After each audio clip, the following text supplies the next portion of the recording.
Hey guys, welcome to the vlog. I'm going to try to keep this one pretty brief because as you can probably hear, my voice is not feeling well today. I don't know what's up with it, but it's very dead.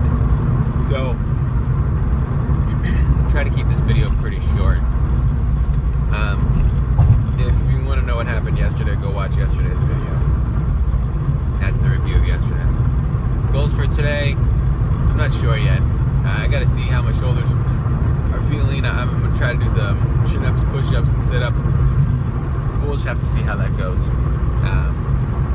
I'll let you know tomorrow how it went. Tomorrow's day 100 of this vlog, so that's pretty exciting. That's pretty cool for me. I didn't really think I was going to make it this far, but we're almost to 100, so that's pretty sweet. As for the thought of the day, so I wanted to say thank you to Bryce for your comment yesterday on yesterday's video. It means a lot. I'm glad you're still watching. I'm glad I didn't lose you completely the other day. R. Roberts. So we're talking about a lot of stuff with these comments about the different economic things. So I'll just say this, that the idea that the number of people in the workforce being down is due just to baby boomers retiring does not take into account the fact that the unemployment rate in the African American community is up, the unemployment rate for young people, specifically coming out of college, it's harder for them to find jobs, decent paying jobs, that there's a lot more to it than just the baby boomers.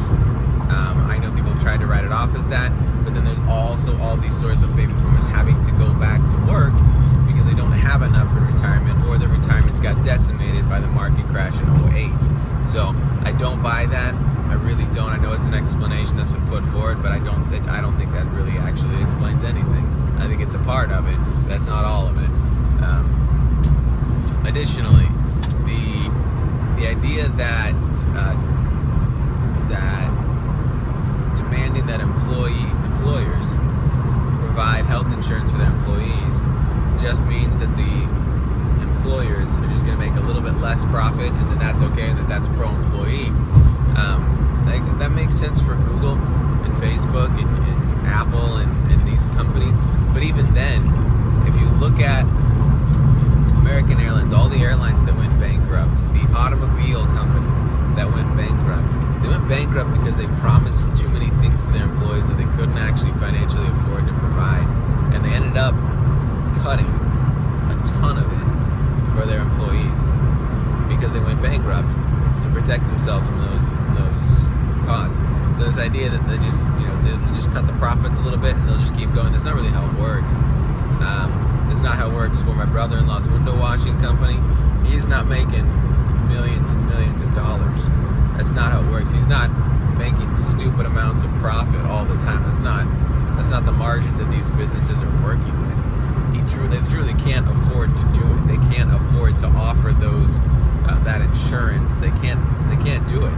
They wouldn't allow them to keep the business open. So I know I'm sure there are examples of businesses that could afford to do it that just choose not to. But the majority of the small businesses and those companies, they're not working with these massive profit margins that would actually allow them to cover health insurance for all of their employees and just take a little bit less profit. That's not really what's going on, at least not with most of them. And I know my brother-in-law's got a window washing company. I've got 3 or 4 buddies from high school that have different lawn companies or landscaping companies or do a bunch of different stuff like that, and you just simply can't afford to do it. They couldn't, and by forcing them to do it, if they reach a certain level, it really makes them they're not gonna do it, and they can't afford to. They wouldn't stay in business.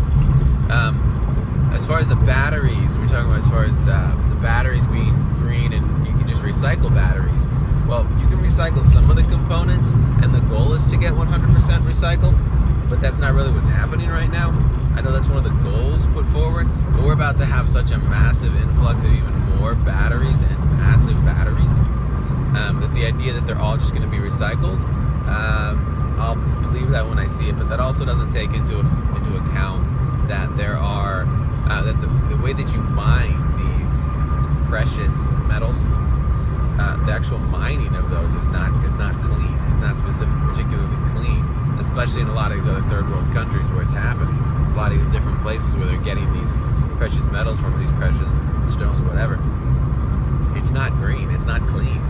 Now we may be taking that, green and pushing it over to another country and saying, well, we don't really care if whatever third world country that we don't care about in this country, we don't care if you guys, have to deal with it.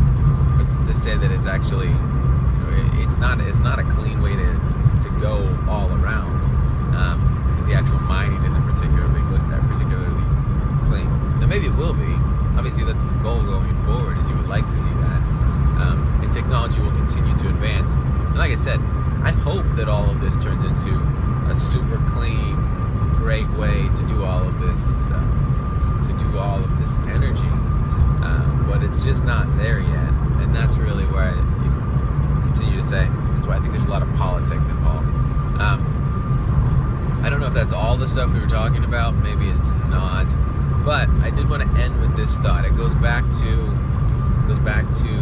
Saturday's video, and it's a thought. It